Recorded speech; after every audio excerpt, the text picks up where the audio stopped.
Hello, everybody. Welcome to A Good Football Show. I am Patrick Daugherty. We are waiting to hear back from Danny Carter's lawyers. So today I'll be joined by Kyle Dvorchak and Lawrence Jackson.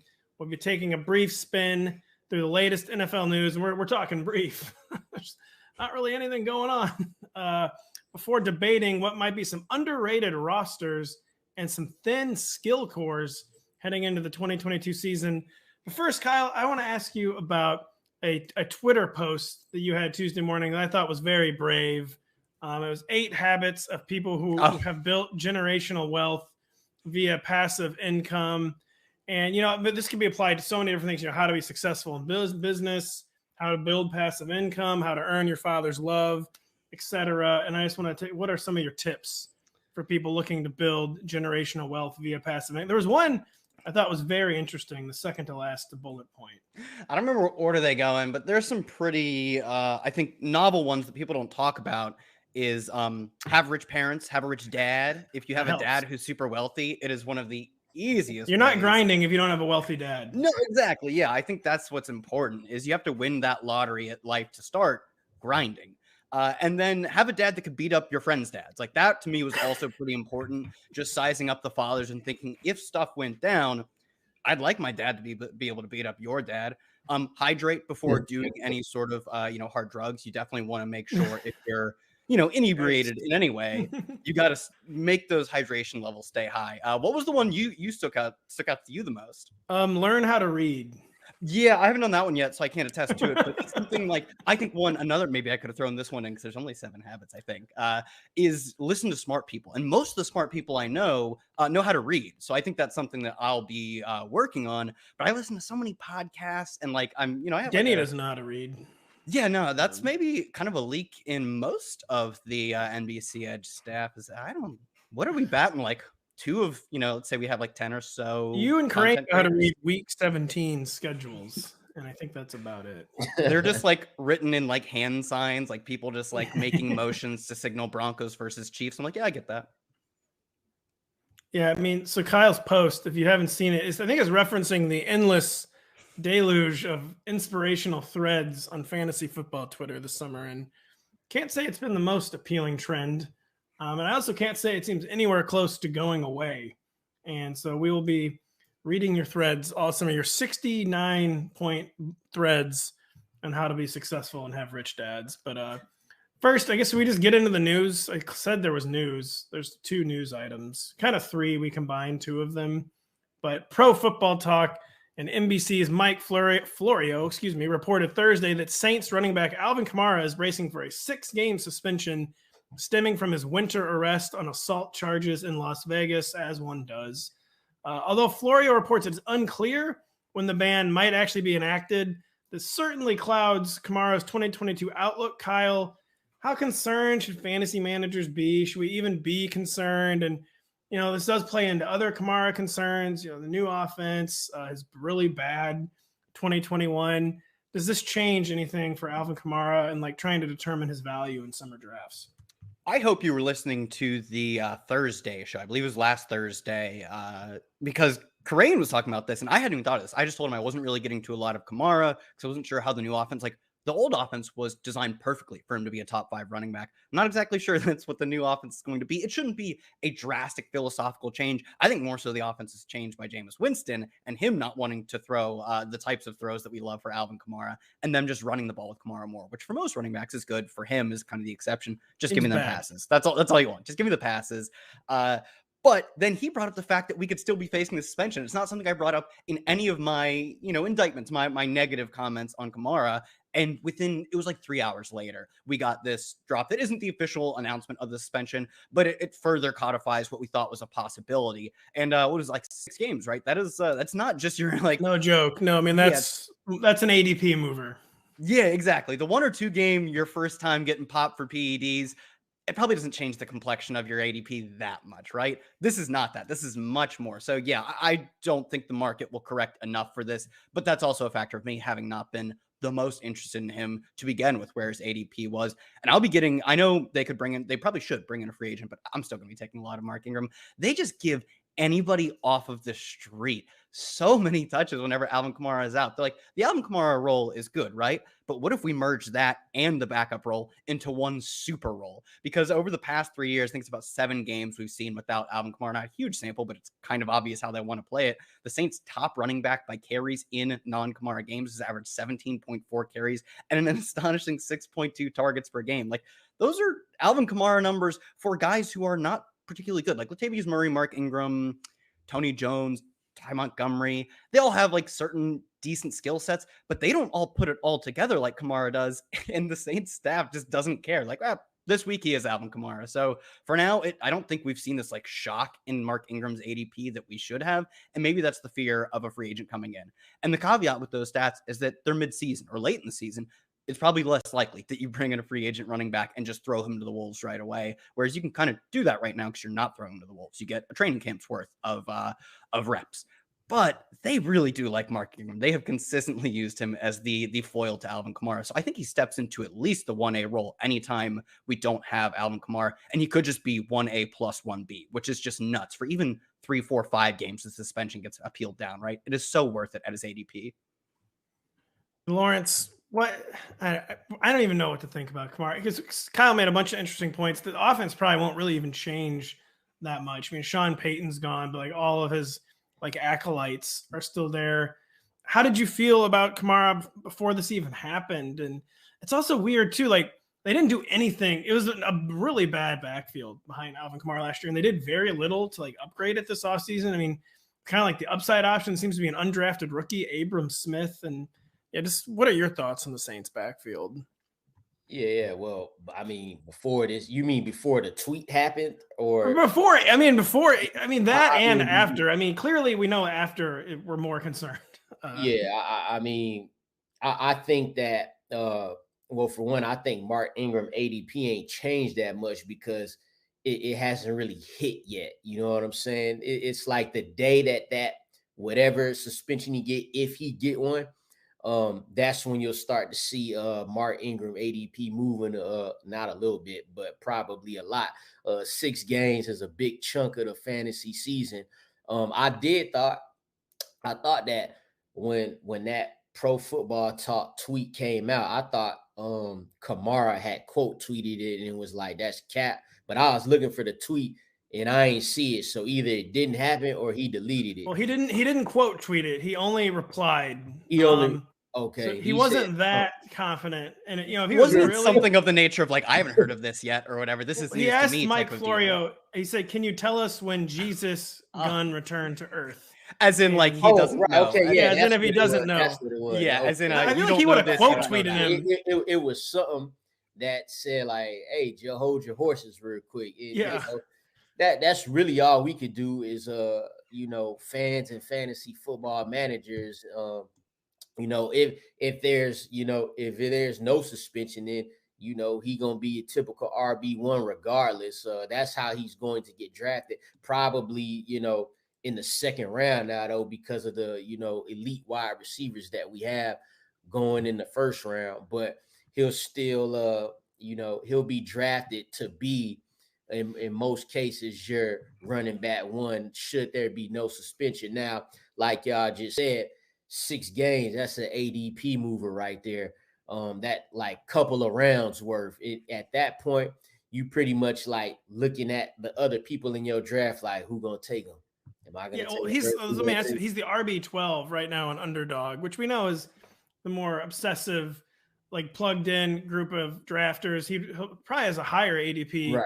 Like the more casual services. Would you take him right now as the RB12, Lawrence? I mean, I know context is all matters and all that, but RB12, how does that strike you with Alvin Kamara right now? Yeah, with no suspension, I'm taking that all day. But like the saying with the uncertainty, so say you're in a draft right now. Uncertainty, I'll say this: the year that Le'Veon Bell got suspended for 3 games, I still took him number 9 overall. But that's 3 games. That's a big difference there. So I probably not. Nah, not 12. You comfortable with him as the RB12, Kyle? No. Yeah, nah. I'm not either. Because I don't know, man. Because Sorry, there's literally a fighter jet flying over my house right now, so I don't know if you can hear me talking. But I mean, it's because it's not just the suspension; it's just everything. And as Kyle referenced, the way he like didn't hold up very well in like bigger workloads last year, and that might have been because opposing defenses had to have like no respect for the Saints passing game. So he got kind of overextended in a way we don't normally see him, but he's getting near that age. He's getting near that workload history where those like begins to take a toll. I mean, he had 3.7 yards per carry last year. I mean, very context dependent stat, of course. It still averaged over 9 yards per catch, which is kind of more the bread and butter number for him. But I don't know. With even if it was like a 3 or 4 game suspension, I don't think I would even be considering him as the RB12 right now. And then I'm definitely in like, let someone else take him territory, especially because it's such a weird, if you get Kamara, it's not like I don't feel like you can like meaningfully handcuff or meaningfully draft an insurance back for Kamara. Because I really don't think they would just like set and forget Mark Ingram. I mean, like Kyle said, they love Mark Ingram, but this is like a really, really bad backup running back situation in New Orleans. Like Tony Jones was just like a total flop. I mean, Abram Smith might not even make the roster. And it's just not a great situation. I had like mid-high hopes for Tony Jones Jr. last season. Dude, the Tony Jones hype was such a fun time. It was. Obviously, when we got the payoff was nothing. It didn't happen. It almost didn't exist. But the hype around it was very fun and very exciting. Yeah, we'll never forget that. Just like we'll never forget the Athletics. Mark Caboli, sorry, Mark, I can't ever pronounce this guy's last name. He reported that Kenny Pickett worked, quote, exclusively with the third string offense and OTAs and minicamp, while also multiple reports out of Titans camp about third rounder Malik Willis entrenched with the third string. Lawrence, we'll get to Malik Willis in a minute. It's a little bit different situation. He's a day 2 pick, but with Kenny Pickett, do we really buy that the young lad might be beginning the year behind Mitchell Trubisky? Or is this all this kind of classic, like rookie, like fun and games of the depth chart before anything matters from the Steelers? Well, if they would have said, he'd been working exclusively with the second team, then I'd be like, all right, he probably going to start week 1. But, he just recently signed his contract like 2 minutes ago. Been running with the threes. That say something. But then at the same time, I always say you got to get these guys in training camp. And that's where, get them playing some preseason games. And that's the thick of, fantasy draft season. And we know that whichever one of these quarterbacks start week 1 in with the first part of the season, that will affect the receivers on the Steelers. So to hear them say that, he running with the threes right now, it's like you're not counting it out that he gonna start week 1, but you would have rather had him say he running with the backups rather than third string. That's scout team guys. When you get into the season, the third stringers, they running your scout team, and you don't want to be there. But like I say, still June, well, almost July now, but you be more comfortable knowing he running with the backups. So we gonna see.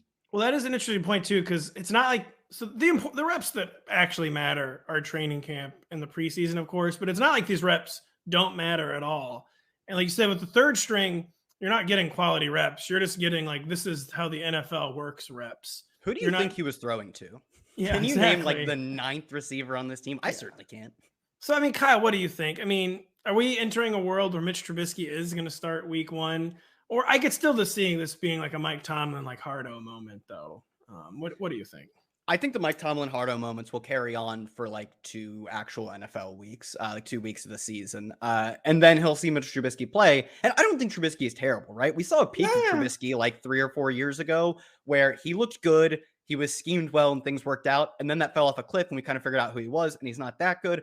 But I don't think he's like Sam Darnold, where I think if Sam Darnold gets into training camp and looks like Sam Darnold last year, he could not start week 1. That is on the table. I'm mostly, and was kind of leaning this way already, but have pretty much convinced myself that weeks 1 and probably 2 at a minimum are Trubisky starts. Whereas for like really low tier quarterback situations, I can see the rookie coming in and starting right away. This isn't that dire. It is still to the point where I would project Pickett to play probably well north of a dozen games. But yeah, I think if you draft. I don't, unless you're in a super flex league, you're not drafting him. But if you are, you should probably not plan on starting him weeks 1 and 2. Yeah, it is where it's like not a rebuilding team. I mean, it's like a rebuild is strong what the Steelers are doing. Yeah, they only rebuilding at quarterback. Yeah, so like they still have 2022 aspirations. It is like a real NFL quarterback with a real contract. So I do agree. It's not one of those situations like where you like don't even pay attention. Like, there's some rookie quarterback situations where you like literally don't pay attention to anything the coach says till like September 2nd. Like Gardner Minshew last year. Yeah, exactly. Right? Gardner Minshew was even like a passable fringe starter, good backup type of quarterback. But you were like, I don't care. You spent how much on Trevor Lawrence? This isn't that situation. This is a real worthwhile battle, which I think we all agree that Trubisky enters with a pretty good edge on for the first few weeks. Yeah, darn. I think you talked me into it that, it is going to be Mitch in week 1. And I don't know why I said darn. Like, I don't think I have any allegiance whatsoever to Kenny Pickett.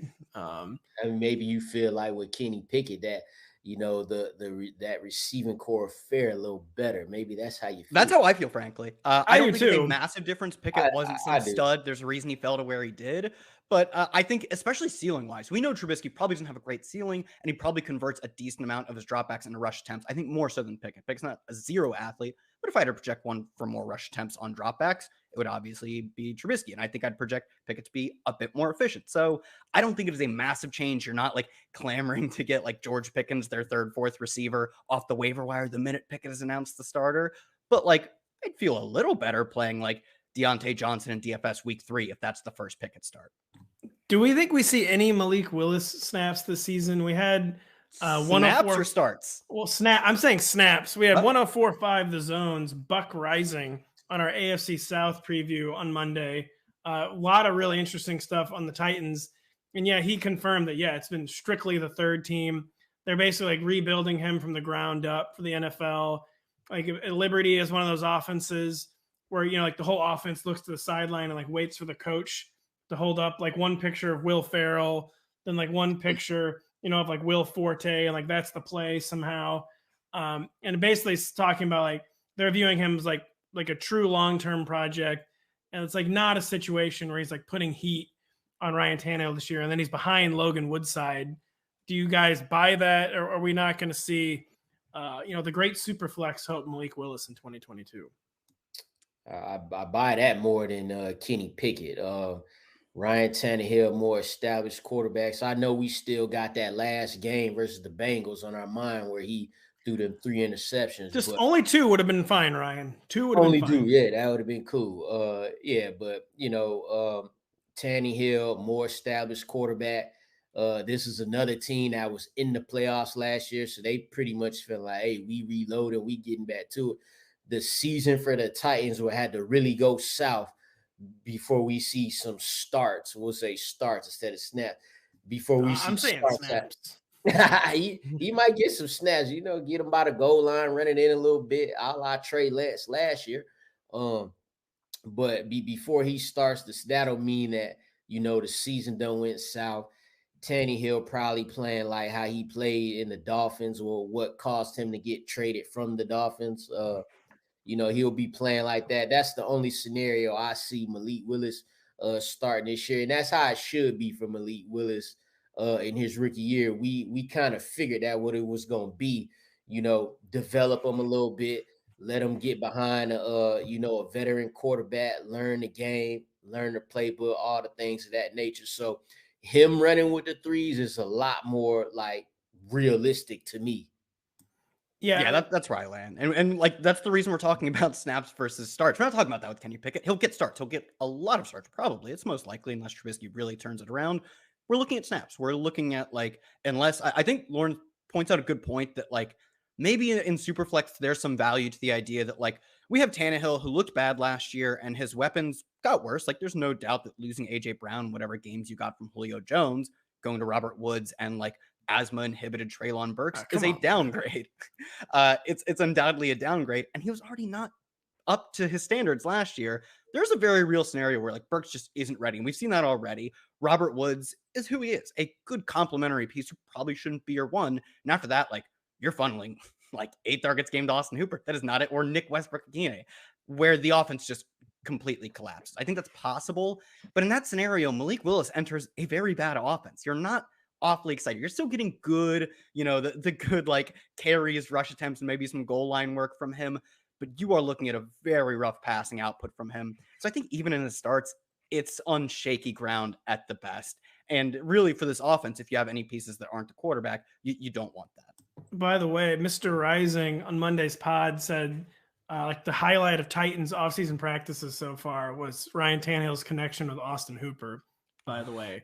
So, so the Titans might be down kind of bad right now. And the good thing we don't have like Denny on here. You have like heart palpitations. I don't think at his age, being unprepared for you to say that would it'd start tightening up and the blood wouldn't pump correctly. Because I feel that way, and I'm sort of young and vibrant. Yeah, so you are Kyle, and so Austin Hooper season from the Tennessee, again, great stuff from Buck and from John Shipley. You said his name is Buck Rising? No, it is. Yeah, he's a very good Titans beat writer as a daily radio show in Nashville. I would kill for that kind of name. He was dishing the deets on the Titans on our AFC South preview. So check it out. And now check out this conversation on underrated rosters, which, it's weird. I feel like sounds like you were cutting to an ad. I know it did. Yeah, I figured you thought I was going to the promo. I did. I really did. So you started relaxing. Yeah. So you thought I'm going to read a promo. This is no promo. This is a promo for our talk.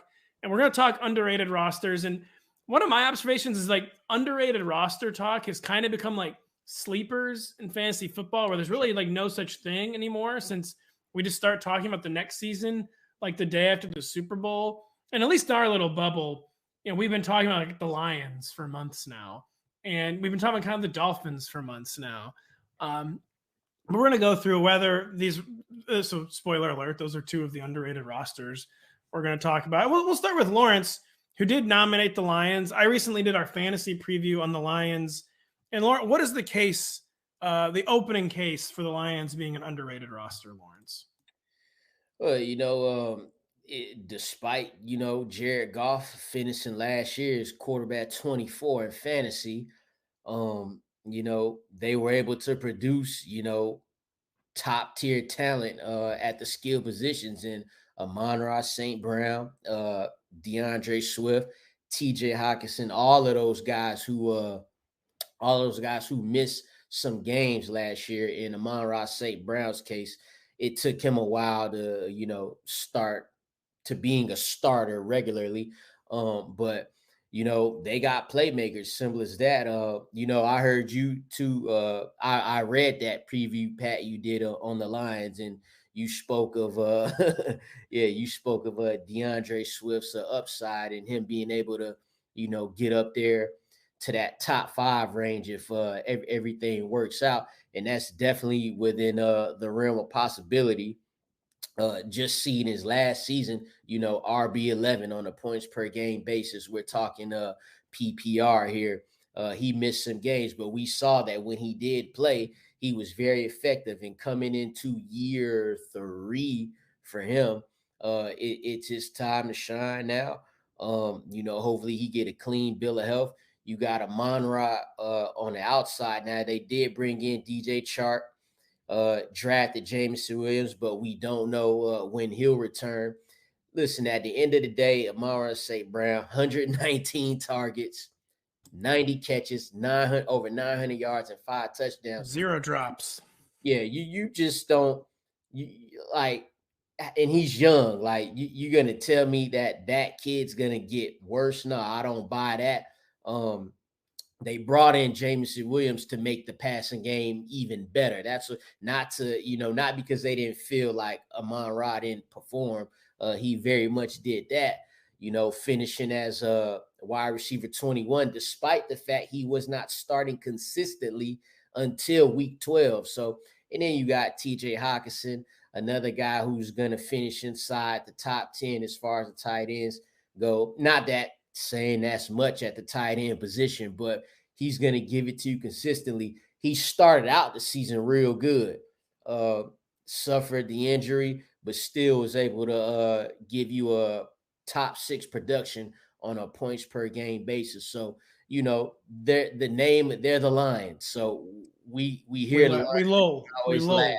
we gonna laugh. You know what I'm saying? Then they got Jared Goff at quarterback, and like I say, despite all these finishes for these skill players, Jared Goff was quarterback 24. But so that at least you could still get top finishes out of these guys, even if Jared Goff ain't the quarterback 5. I mean, he's done it before on the Rams, so he somehow produces these top tier fantasy talents, but he himself is never a top quarterback. So I could find some solace in knowing that. And, definitely you could get a Lions player at each position this year, man. Before Kyle talks, I was saying Lawrence with a subtle flex, showing he was one of the 2 staff members who knows how to read when he said I'm getting there. I'm getting there. So, hey, Lawrence, can you read it to me? I know how to listen. We won't reveal who the second staff member who can my read reading is. skills ain't as good when I'm reading about the Lions, but they So, Kyle, what are your thoughts on the Lions roster?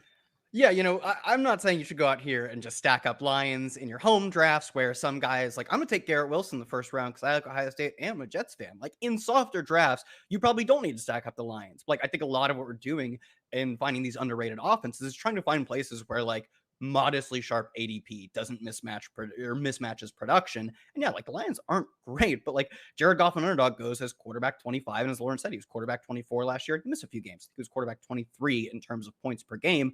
And you look at what he closed out the season on. That team was outside of Goff, who's fine. He's probably he's a starting caliber quarterback and a good offensive line, entirely bereft of talent outside of Amon-Ra St. Brown. They were funneling all of their offense to a single rookie wide receiver playing like slot. You add in DJ Chark later in the season, possibly add in Jameson Williams. They didn't have TJ Hawkinson down the stretch. They didn't have DeAndre Swift down the stretch. The team was terrible. And you add in all of these players and you don't think he can do about what he did last year a little more, and you're finding some value, especially in like super flex drafts or in, in best ball drafts where you are not getting to pick up a streaming quarterback. You're stuck with who you get at the beginning of the season. Yeah, these are like the types of players. Like we talk about him. I'll talk about Mack Jones later, where I don't think they're great. I don't think they get a ton of great finishes. But assuming health, which for the most part quarterback is kind of easy to assume, they will probably outproduce their ADP, and they're so cheap. The entire Lions offense outside of like a DeAndre Swift is so cheap to acquire for the relative production they offer. The offensive line is incredible too. One of the best offensive lines, one of the best tackle duos in Penny Sewell on the right side and Taylor Decker on the left side, and Frank Ragnow, incredible center as well. So they have a great line. They have great weapons. And a competent quarterback. I don't think he's great, but if you had in just a competent quarterback with really good weapons around him, I think that should easily outproduce, like, being one of the lowest drafted teams as a whole in any like of the entire NFL for fantasy purposes.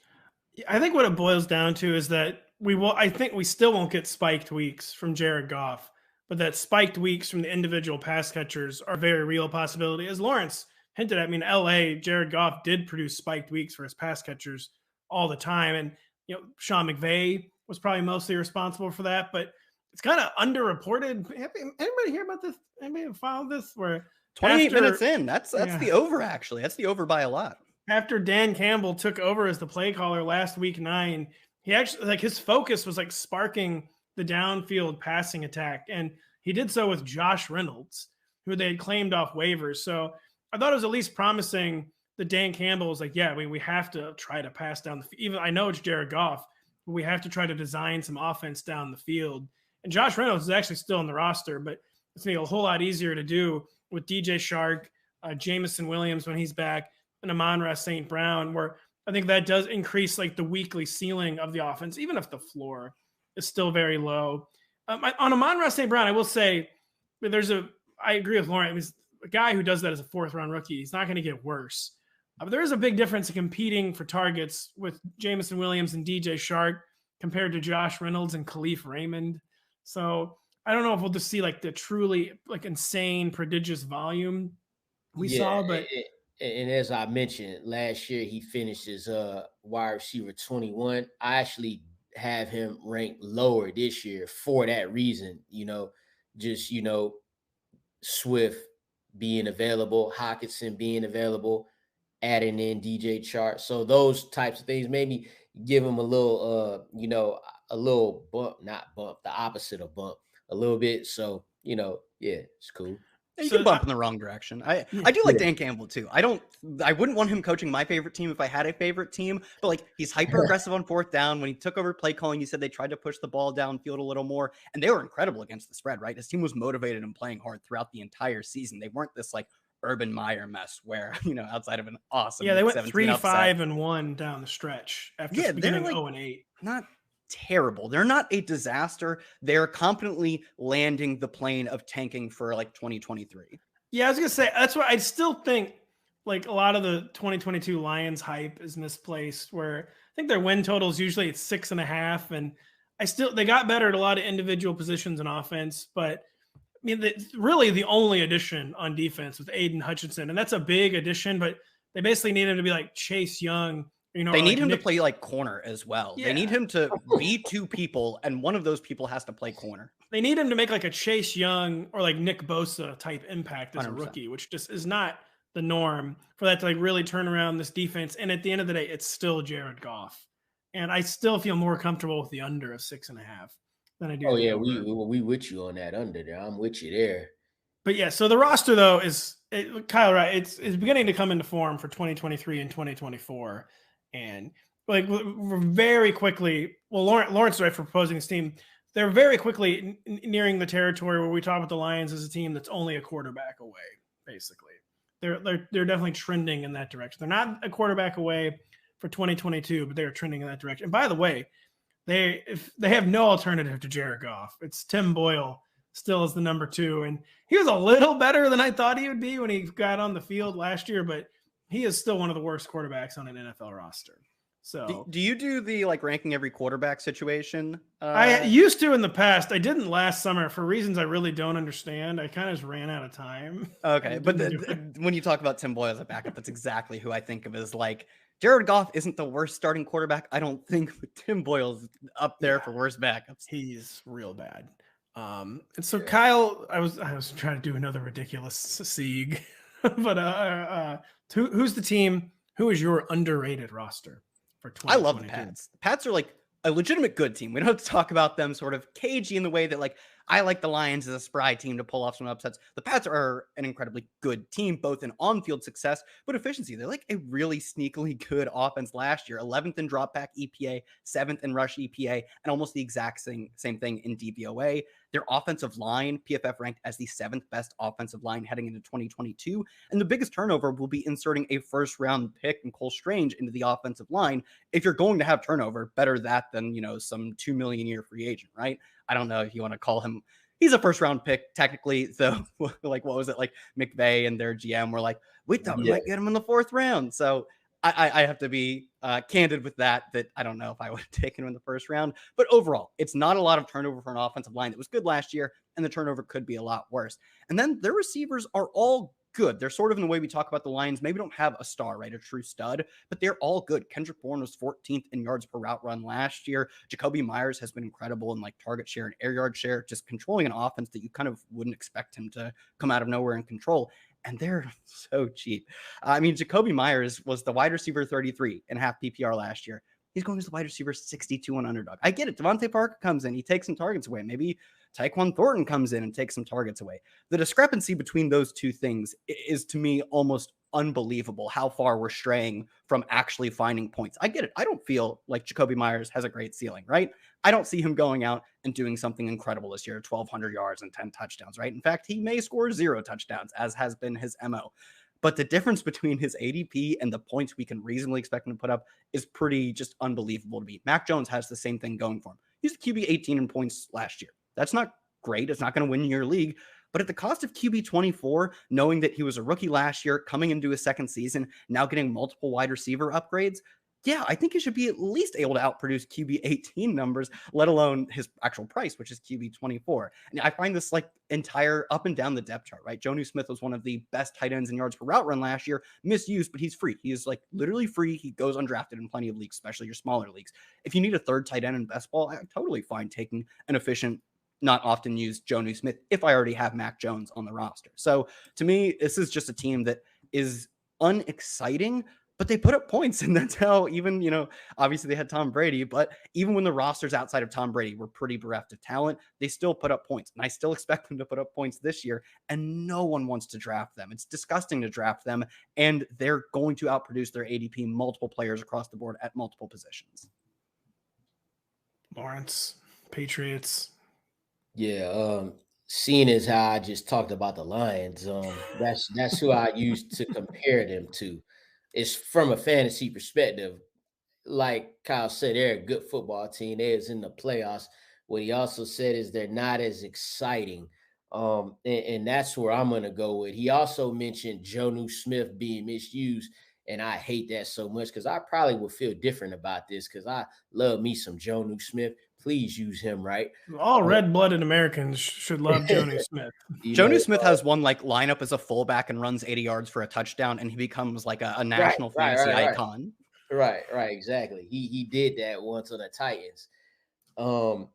Because they're a good football team and knowing exactly what they want to do, which is run the ball, that make me scared of them. Now Jacoby Myers being drafted at wide receiver 62, that is crazy because obviously that's going to be the first and probably for me the only receiver I draft. I don't need no parts of Devontae Parker. I don't need that. In fact, I'd rather take a flyer on Tyquan Thornton, him in that speed. But yeah, Patriots, we'd expect them to be winning more games than a team like the Lions. They don't got the receiver talent, not in my opinion, over a team like the Lions. They want to run that ball, and you don't know who it's going to be with. Right now, we assume it's, Damian Harris, but with them things change. And speaking of running the ball, now they don't even know who's going to be calling their plays right now. And if it's Matt Patricia, we just going to be laughing. That just made me scary. Then, last year, they were ranked 25th in pass attempts. So I would actually, I want to get your opinion on this too, Kyle. Who would you? I would take Goff over Mack Jones. Who? I'll take Mack Jones. You take he's better by a lot as a quarterback. I do think he's better. He's definitely better than Jared Goff. I think I would take Mack because I think the floor will be a little higher. I actually do think Jared Goff will have more spiked weeks. But I think like Mack Jones, almost every week I can count on 220 yards and like 1 to 2 touchdowns. Or Jared Goff, you're going to get like the occasional like 147 yard game with like 0 touchdowns. You will 100% get that. Yeah. So I mean, at the end of the day, like I'd rather have a team like the Lions' weapons over the Patriots' weapons. Even though Matt Jones is better than Jared Goff, I will agree with that. But if we expect them to be winning games, you know what they'll do with it. They don't even have to be winning the game. The game in Buffalo where Mac Jones threw it 2.5 times in the game. Did they win that game? They did. They won that game, right? Yeah, they won that game. Yeah, so like they just gonna get it how they live. I would still, I would tinker with Damian Williams definitely and Jacoby Myers. Just not something I'd be crazy. Like I don't expect them to do nothing crazy at the end of the day. I think Kyle kind of hit on this point where I find like the overall Patriots narrative like kind of confusing. Like they did have a lot of key losses in free agency, but the Patriots have like a lot of key losses in free agency every year. Like that's the plan. That's how you farm up comp picks. Yeah, one key loss they did not have was Bill Belichick, and I just still every time I think about like warped Patriots narratives, I think back to this Ben Volen tweet from after they lost in the wild card round, and Ben Volen for the Boston Globe. This is what he tweeted after they lost to the Bills. Patriots end their season at 10-8 and a blowout loss in the playoffs. Just an awful ending of the season, which raises questions about Belichick and Mack. And I'm just like, you're talking about a team that just made the playoffs with a rookie quarterback. Yeah. Like maybe like zoom out a little bit. And I feel like that perspective is pretty pervasive on the Patriots. Like, or like on like the downhill of the Belichick era. I'm like, well, he did just handpick a quarterback and immediately make the playoffs again. Yeah, and it wasn't this elite prospect. He played the draft well, let Mack Jones fall to him. They deserve credit for that, man. Like, listen, Yeah. even though the Patriots did split the series with them, I don't think any of us were surprised, one, that the Bills won, and two, how it happened. I don't think we were shocked. Like, Bills are ready to go. So yeah, rookie quarterback. I just think people want so badly to believe like the Patriots tide is finally turning. And I just don't see like a ton of evidence for that. Like maybe there's not a ton of evidence they're going to be at the top of the AFC for a while, but like they're just going to be like a pesky, like in that 4 to 7 seed range, I feel like, for the foreseeable future. Yeah, they remind me of the way like Pittsburgh was when Pittsburgh had to play against Brady and Manning like every single year. Pittsburgh was clearly like a top 3 or 4 team in the AFC, but Ben Roethlisberger wasn't Manning, it wasn't Brady. And that's okay because you still make the playoffs almost every year for like a decade. They might have made every year for a decade. And some of those times you run hot and win the Super Bowl. A lot of those times Manning or Brady knock you off and Brady goes a lot. That'll be your Patrick Mahomes, your Josh Allen, where it's probably unlikely that Mac Jones ever ascends that height, but it's also very unlikely this team ever falls below like 9 wins. They will be in the playoffs every year, and you just need one good run to make it through the playoffs to the Super Bowl. And we know that's like very capable of this team having a good quarterback still, and obviously like one of the best coach of all time, not even close actually. Yeah, the Mac Jones Super Bowl victory is going to be a very painful moment for this country. It will for me, especially I don't know since you're about to talk about one of the teams, why the Patriots will start to falter here soon. Yeah, I think a Mac Jones Super Bowl will be what finally breaks America's back. We won't be able to go on as a country. We've been humming along perfectly until now. But one will get us. That's what's going to break our back. And we'll be right back after this. Just a reminder, if you don't have the NBC Sports Predictor app powered by PointsBet, to go download it now. The contests are free and easy to play, and you have a shot to win thousands by predicting what will happen in Major League Baseball, on the PGA Tour, and on the NASCAR circuit. We also have a special contest on Tuesday and Thursday called Battle of the Bets, where you can agree or disagree with our experts for a shot to collect some cash. Now we're to my team, and it's also one of Lawrence's teams, the Dolphins, where I talk about the Lions, like maybe being a quarterback away soon. I think you could characterize the Dolphins as probably already a quarterback away. And the good news for the Dolphins is they might have that quarterback on the roster where now they're to the point on offense where they're kind of imposing in the skill core. Like they have an imposing skill core. They have a very deep backfield. It'll be annoying for fantasy, but they have a very deep backfield. They have so many different kinds of, like, they have a variety of skills in the receiver core and at tight end. I mean, one of the best catch first tight ends in the NFL, where they could be like a really explosive offense if Tua Tagovailoa takes another step forward. And, the defense was really feisty the past few years, but that was a lot about Brian Flores, I think, just being like a special defensive mind, but they did retain basically his entire staff. So it could still be a pretty good defense. If not, I still don't know about the Dolphins defensive personnel necessarily, how much of that was the personnel and how much is Brian Flores just being an elite game planner. But yeah, Lawrence, I can toss to you on the Dolphins because you've talked a lot about the Dolphins, but this is a roster, like definitely, this could be like the team. A lot of times we think like a team's 1 year away, but they arrive early. I feel like the Dolphins could be that kind of team this year. Yeah, and I definitely think they will be. You spoke on the defensive personnel. I think it was a mesh of both, like the players and the scheme on that side of the ball.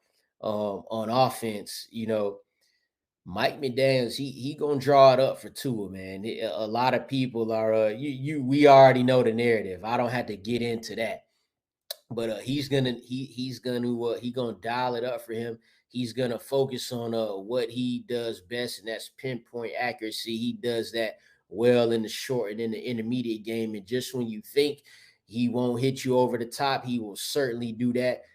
Smash route type concepts. Wide zone running scheme with the RPO mixed into there. RPO is a big part of Tua's game. It was in college. They'll get back to that and they'll base their offensive game plan off that. You got two playmakers right there in Jaylen Waddle and Tyreek Hill, as we know. You can essentially use those two players in the same way. You could put the eye candy pre-snap, have them both going in motion, shifting, mixing in the RPO there, getting these players the ball in space and just letting them do work. Because like I said before, you get Tyreek Hill the ball, which Tyreek Hill wants the ball as quick as possible.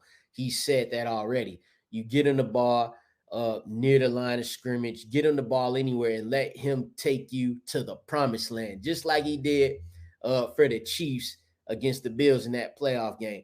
Let him take you to the promised land because all of those yards going to count for Tua's passing yards, and we'll take that. I feel real good about this team going into the season. Any cold water, Kyle, or just nothing but praise for our Miami Dolphins? I love what Lawrence said about like how Tua plays. Like the RPO was great for him last year. It was one of the things I thought the offense did really well. Is they didn't have a great line, so you get Tua to move a little bit, you draw some space, and then you get him open receivers, even if they're not 30 yards downfield, fun stuff. It's often just a guy 7-8 yards downfield, but he's open because the defense was drawn in. But through the time of the 49ers, we really haven't seen them run a lot of RPO. That was something they didn't really incorporate to their offense nearly as much. And then we had Mike McDaniel come in, and they immediately signed 3 running backs and a fullback. So anytime you have a new coach come in, there's this push-pull between his scheme, if he's getting hired as a coach, is probably good enough to get hired, right? And we think the 49ers scheme is, in fact, really good. But do we think it's something that is applicable to Tua, and do we think it's applicable to this team that improved their line with Connor Williams, with Teron Armstead on the left side, but still are probably having a mediocre offensive line because they still have pretty big holes with the way Austin Jackson, Liam Eichenberg played last year? Do we think they can execute the run concepts as well with a half-baked offensive line, with a quarterback who thrived or at least excelled in the RPO type of stuff that was not what we saw from the 49ers as much? There's this push-pull between the talent and what they can provide the team versus the coach's scheme, which I think we can all agree is very good. And where do they meet in the middle? The fact that we have these running backs, the fullback, and we basically hear him talk sort of these like hollow comments about like analytics and stuff. I think he's going to really try and 49ers it up. And I don't know if this team is built for that. So that's my concern, is that the players won't fit the scheme that well, but the team should have a lot of talent. They've made attempts to improve their offensive line and has undoubtedly improved versus last year. You had Tyreek Hill and Jaylen Waddle in the second. It's very good.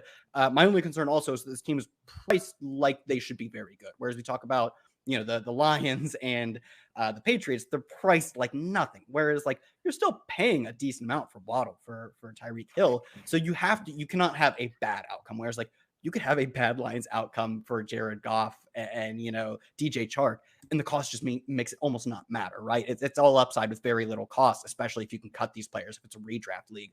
Whereas that's not the case for the Dolphins, and I think there's still something to be seen on how Tua can execute this scheme.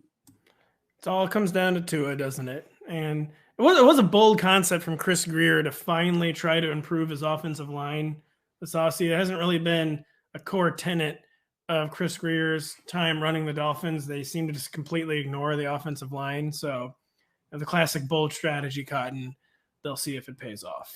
They've been drafting linemen, and they're just not good at it. No, not good. Yeah. Very bad. Speaking of very bad, am I right, folks? Transitioning to just talking about, we're going to close the show, talking about some skill cores. I think because not just rosters, we were kind of all focused on the skill cores that might kind of like be deceptively, or not even deceptively, just outright thin. And, a lot of these, again, will be familiar narratives to a lot of our listeners. But Lawrence, we'll start with you. Let's talk about the Packers. And we all know this is a thin skill core, but like, let's put it into words. Like, why is the Packers skill core such a concern heading into week 1? Well, for starters, anytime you lose one of the top 1, 2, 3 receivers in the league, there's going to be some concern there, especially when, Devontae Adams has had such a great rapport with Aaron Rodgers. You got a lot of unproven guys. You got one proven guy, but he on the other side of 30. That's Randall Cobb, who right now, this is Sammy Watkins' erasure, by the way.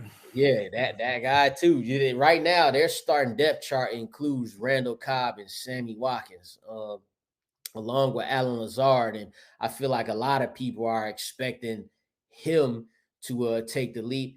At the end of the day, this is why this receiving core, it looks thin right now until somebody shows themselves and starts to produce. And at the end of the day, with rookies Christian Watson, Romeo Dubes coming in, they'll have their chance to compete and outplay these veterans and unseat them. They will certainly, like most of the times the Packers go into all these drafts and they draft everything but a wide receiver. Well, they've done that now, and they've done it with great capital. So those young guys are going to get a chance to play. But right now it's thin until one of them says, "Hey, I can produce." But also, the Packers aren't known to have young rookie receivers perform right away. No, didn't happen for Devontae Adams. They're as bad as the Patriots in that regard. Right, didn't happen for Jordy Nelson. Both of those guys ended up as all-pro players, so that's something to work with too. At the same time, this is still Aaron Rodgers. We talking about back-to-back MVP. He's had a career before Devontae Adams. He helped make Jordy Nelson. So it's going to be somebody. We just don't know who it is. It's an unusual situation because you don't have that, the first year that in Devontae's year 3, he went for just under 1,000 yards, and you could start seeing like, oh, he's coming. We were talking about him being a bust, right, like for quite a while. Then he had that season in year 3, and we're like, he's coming. There's nobody like that on the roster right now. Where we saw last year, like, oh snap, he's on the. We're just assuming it's Allen Lazard because he been the longest tenured player. Tight end Allen Lazard. Yeah, that's not the way to go. He finishes wide receiver 47. I got him ranked at 46 right now. Same thing, because he could be, someone could take his spot, or Sammy Watkins or Randall Cobb or whatever. Yeah, I would say too, a very good summation of the Packers, Lawrence. And my quick one sentence summation, I feel like it's just not good. Like Aaron Rodgers now is openly talking about money and retirement. Where he's kind of like, yeah, I don't know what to say, man. I got a lot of money now, at least. Where he doesn't seem super enthused about his skill core. And it's a totally different situation with the team Kyle's going to talk about, where they have a really young quarterback. They have a rebuilt skill core with a lot of interesting parts, but is this enough? I'll spoil it. Kyle's going to talk about the Chiefs. Kyle, with the Chiefs, is this going to be enough with the talent they've added to replace Tyreek Hill, where the sum is greater than the whole of its parts, or is it just not going to be a very good skill core? Yeah, I find this team super interesting because we know the line should be good. We know Travis Kelce, even if he is getting older, his ADOT is coming down, it's probably at least a year or two more of being the best tight end, or a top 3, call him whatever you want. I don't care. Top 3 tight end in the league. And Mahomes, even last year on a down year, was still very good. He's probably still a top 3 quarterback. But you think about this receiving room, that's the leak. And I thought outside of Kelce, that's always been part of Mahomes' best attribute, was being able to turn basically one wide receiver, Tyreek Hill, into maybe the best receiver in the NFL, right? You see what he can do with the guys who can go 15, 20 yards downfield, and it's unreal, essentially. It's something we've almost never seen. And the guys he has now, I don't know, maybe it is a sum is great in the parts, or at least as good, but you look at the average second round rookie who's appeared in at least one game over the past decade, averages 60 targets. Marcus Valdes-Scantling has averaged 71 targets per 17 game season. You kind of adjust up for his 16 and his injured seasons. Mecole Hardman, 65 targets, again, adjusting up to give him a full 17. So does that mean we're getting 200 targets for Travis Kelce? Does that mean none of these players are going to pay off their modest ADPs? But I think at that point, you're kind of looking at an offense that is either not as explosive as we want, or at least relative to their cost. And Juju in 2020 he wasn't it, man. He was 86 in yards per route run. Last year, we didn't see much of him, but it was awesome. So much Juju slander on this website. He's not good, but it's fine. 2020 me even was guys, you should have seen Juju's 2018 season. We got to keep buying. I feel like a little bit of me is willing to accept that maybe that player is gone. But what I'm trying to say is it is a lot of mid-tier role players, and that's something we've never really seen Patrick Mahomes play with before. I think there's a very realistic scenario where Kelce is still great and Sky Moore breaks out, or MVS expands his route tree more. But I do think it's interesting that no one talks about the floor of this offense being it just doesn't quite come together for the fact that none of their receivers produce, this year. It's possible. Yeah, it's kind of if you've seen or read Moneyball, which I know is getting to be a pretty dated reference at this point, but where the crux of the book movie, how to replace Jason Giambi. You can't replace Jason Giambi with just one player. So they rebuilt Jason Giambi's traits with like 3 or 4 different players. That's like very much what the Chiefs are trying to do with Tyreek Hill. And it was really their only choice. But that doesn't mean it's going to work. It could very much not work. And it could be kind of like a rare like pause in like the middle of a prime for a true elite quarterback in Patrick Mahomes. It's great that on the show we talk about, us, which of the podcasters know how to read. You're like, have you read Moneyball? I was like, no, but I've seen the movie. So yeah, it's kind of. I killed the bit. I revealed I can read. Well, no, you just said if you have. You could be the, you could have seen it and be like, I hear the book is similar. I hear this. Yeah, when I listened to the audiobook, because I know symbols, so I know how to press play on a CD player. Those still exist, right? How I listen to an audiobook. Yeah, when we're talking about patchwork in this team, it kind of reminds me of maybe what we saw from late Tom Brady with the Patriots, where like you were hoping to get good PPR points out of these players, but it was just far more spread out to make them not nearly as valuable. And it also hurt Brady. We saw him jump to, I don't think his play calling was quite designed for what he could still do, which was everything. But we saw him jump to a team with elite talent, and he was as elite as we'd ever seen in the Bucs. And we saw him the year before that, 2 years before that on the Patriots.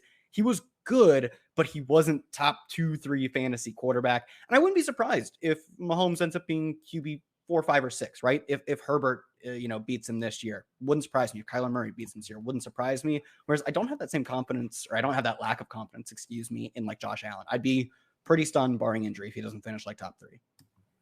I'll finish the show talking about Lawrence's AFC team, the Ravens. Is it fair to that characterization, by the way, Lawrence? You have an NFC team, the Falcons, and you have an AFC team, the Ravens.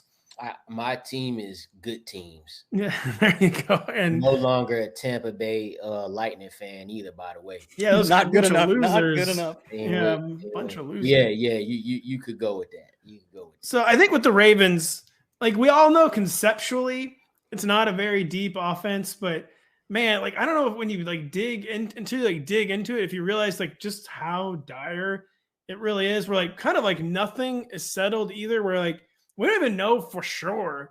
Like we're pretty sure J.K. Dobbins is going to be like a really good like early down back, the lion's share of the work, but he's still a third-year player who has only 153 career carries coming off a torn ACL. Like we're pretty sure Rashad Bateman will be a good like elevated fill-in number 1 receiver, but like we don't know that for sure. We do know that behind Rashad Bateman there is like scarily little in that receiver core, like truly like scarily little. Like there it could be like we're like the classic like wind sprint type of offense where you got dudes kind of like Willie Snead from a few years ago. You got dudes out there like running routes, and that's like all they're doing. They're not threatening the defense in any way. And like I just wonder about the narrative where I've helped push, like the Ravens seem like the easiest like bounce back team of all time this year because they were so injured last year, and there's still a lot of talent and so much like coaching staff firepower, but just that the skill core could be enough. I feel like to like derail the project basically. And yeah, Lawrence, talk to me about the Ravens. Yeah. So I kind of put we'll talk about the receivers real quick because we know J.K. Dobbins and Gus Edwards, if they come back healthy, they're a formidable duo. A lot of question marks coming into the season with the Ravens receivers outside of Rashad Bateman. We kind of seen what he could do. And I kind of put them in the same kind of category with the Packers. Somebody from that receiving core is going to have to show themselves because until then it will be considered, a thin group behind Rashad Bateman for the team, to take another step, especially in the pass game. Receivers like Devin Duvernay and James Prochet will have to step up in some capacity. Both of them are in year 3. Both of them had to step up for the offense to be its best. I think they will. That's what'll be needed out of those particular players. And you got a guy like Tylan Wallace behind them in the depth chart. Again, these guys are going to get to compete to see who's that wide receiver 2 on that team, and whichever guys show up, there you have it. Now, it'll be good for them in football terms, but I wouldn't be obviously rushing to draft the Ravens wide receiver too. We're going to keep that at Rashad Bateman and Mark Andrews for now. Yeah, Rashad Bateman, and then just kind of forget about the rest. And Lawrence, by the way, you triggered a thought in me. Were you talking about we need a Ravens receiver to step up? Who do you think is going to step up amongst the NBC Sports Edge staff when we're playing flag football at the Fantasy Football Expo in Canton, Ohio? I think it's going to be Kyle. You think it's going to be Kyle? Oh, yeah, let's go. It's going to be Kyle, actually. Yeah. I like they trying to play Kyle right now like he's Slade Bolden, who's another receiver on the Ravens. But I expect him and Kyle to do well and shock the world. I mean, Kyle, I think might have some Braxton Berrios in him. All that. I'm a lunch pail guy. Look, I know I look diminutive in pads. I don't mean lunch pail. I mean maybe like Jackrabbit quicks, like where we don't really. Maybe you're not going to get enough respect for your quicks. Not fast but quick is how you describe me. Or another way to do it would be not fast nor quick. Yeah, so what's the deal with that? Am I going to get to play flag football? I kind of like secretly really, really want to. Lawrence, can I be on your team? I mean, if it's going down, we got our squad right here. Can I be on your team? Yeah, we could do like an Anchorman style intro to the flag football where y'all like show up at the park. Be ready. If it's going down, we got our team right here, man. NBC Sports Edge. I think we do. I will say my arm has been mysteriously sore all summer. That's right. We were playing quarterback. We weren't trying you out for quarterback. So growing up, I actually used to play quarterback, and I had a pretty good arm, and that has been one part of aging. Where like it's like hard for me to throw a football now. Like I did something in my shoulder at some point. And like some days I can still throw, and then other days I'm in like extreme pain. Like I think I need someone to like take a hammer and hit my shoulder and like knock some scar tissue loose or something. Hey man, screen game. Exactly. The screen game at the Fantasy Football Expo in mid-August in Canton, Ohio. We're all going to be there. We're all really, really looking forward to it. And we're looking forward to the end of the show. We had a good time, but the show's come to an end. We've got other things to do with our day. And I think we did a good job today. What do you guys think? Good work, fellas. A-. Good stuff. Lunch pail show. We showed up. We did a show, and there's not much to talk about, but we always find a lot to talk about. And we also, I'm attempting a lot of terrible transitions today. I'm not even going to tell you the one I was about to attempt. But thank you so much for listening to us all year. Thank you so much for listening to us in late June, early July. We'll be back on Thursday. I'll be in for Matt Straub this week. It's nothing to do with lawyers. He's just on vacation. For Lawrence, for Kyle, I am Pat. Thanks for listening. We'll catch you later this week. Thanks for watching. Make sure to hit subscribe for all the latest fantasy and sports betting advice from NBC Sports Edge. And don't forget to sign up for NBC Sports Edge Plus to get the best-in-class draft guides, as well as season-long fantasy, DFS, and sports betting tools that will give you the edge.